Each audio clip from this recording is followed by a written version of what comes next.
Assalamu alaikum, I'm Aisha and you're watching Samaa News. Here are today's headlines.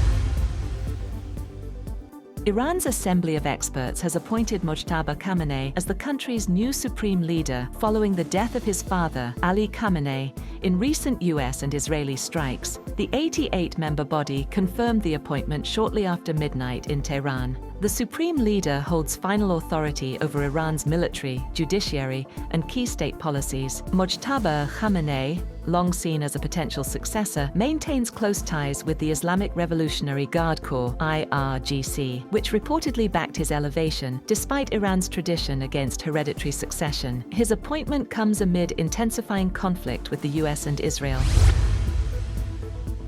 Iran's political and military leadership have publicly pledged allegiance to newly appointed Supreme Leader Mojtaba Khamenei, reinforcing stability during escalating regional tensions. Senior officials, including President Masoud Pezeshkian, Foreign Minister Abbas Araghchi, and top military commanders, expressed support for Khamenei, calling his appointment a new era of dignity and strength for the nation. Influential figures such as Mohammad Bagher Khalibaf and Ali Larijani also endorsed the new leader, highlighting his training under his father, Ayatollah Ali Khamenei. The Islamic Revolutionary Guard Corps, IRGC, declared readiness to follow Mojtaba Khamenei, signaling strong institutional backing.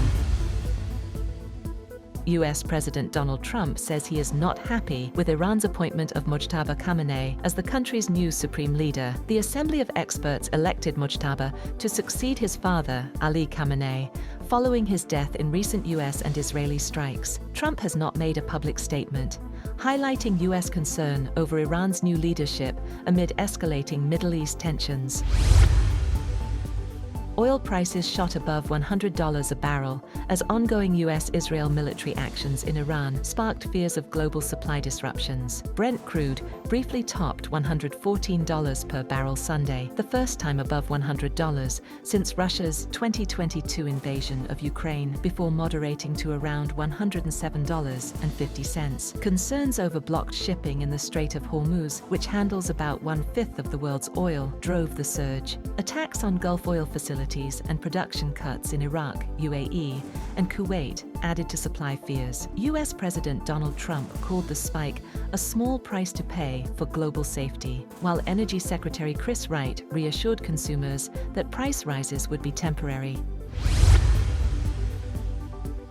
Pope Leo calls for an end to violence in Iran and the wider Middle East, urging dialogue amid escalating US-Israeli strikes. Speaking at the Angelus in St. Peter's Square, he said the conflict fuels fear and hatred and could spread to other countries, including Lebanon. Let us pray that the roar of bombs may cease, that weapons fall silent, and that dialogue be opened, he said. The Vatican's top diplomat earlier criticized the strikes as undermining international law, calling preventive wars illegitimate.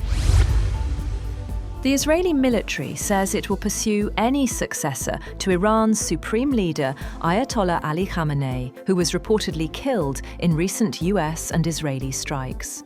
In a message posted in Farsi on social media, Israel warned it would also target anyone involved in appointing a new supreme leader. The warning comes as Iran's clerical body prepares to meet to select the country's next leader.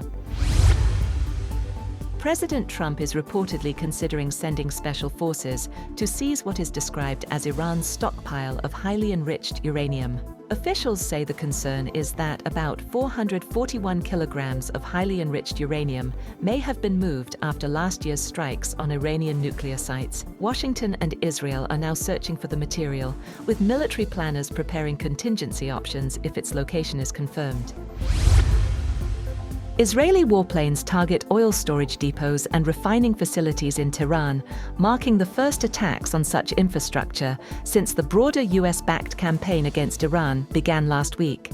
Explosions were reported across the Iranian capital, escalating regional tensions. Iran condemned the strikes, including damage to a freshwater desalination plant on Keshem Island, warning that attacks on critical infrastructure could trigger retaliatory measures. The Islamic Revolutionary Guard Corps reported a missile strike on Israel's Haifa refinery in response. That's all for now. For more updates, visit www.samaa.tv. Thank you for watching Samaa News.